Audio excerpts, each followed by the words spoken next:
सुनु लंकेश सकल गुण तोरे, ताते तुम्हाय अतिशय प्रिय मोरे।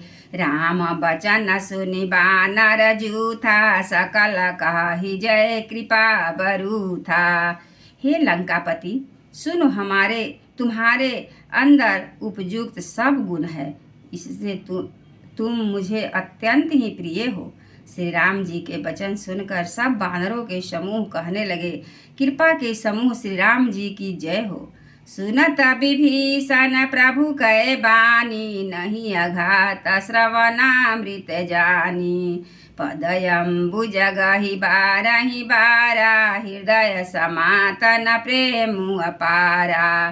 प्रभु की वाणी सुनते हैं और उसे कानों के लिए अमृत जानकर विभीषण जी अघाते नहीं हैं। वे बार बार श्री राम जी के चरण कमलों को पकड़ते हैं। अपार प्रेम है, हृदय में समाता नहीं है। सुनहु देव सचराचर स्वामी, प्रणत पालौरयंतरयामी।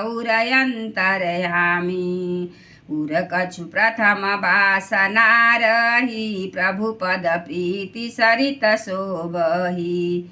विभीषण जी ने कहा, हे देव, हे चराचर जगत के स्वामी, हे शरणागत के रक्षक, हे सबके हृदय के भीतर की जानने वाले, सुनिए, मेरे हृदय में पहले कुछ वासना थी, वह प्रभु के चरणों की प्रीति रूपी नदी में बह गई। अब कृपाल निज भगति पावन, देहु सदा शिव मन भावन। एवमयस्तु कहि प्रभुर नधीरा, मागा तुरत सिंधु कर नीरा। अब तो मैं, हे कृपालु, शिव जी के मन को सदैव प्रिय लगने वाली अपनी पवित्र भक्ति मुझे दीजिए। एवं अस्तु, ऐसा ही हो, कहकर रणधीर प्रभु श्री राम जी ने तुरंत ही समुद्र का जल मांगा।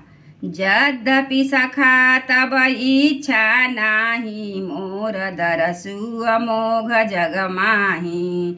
अस कहि राम तिलक तेहि सारा, सुमन वृष्टि नभ भई अपारा।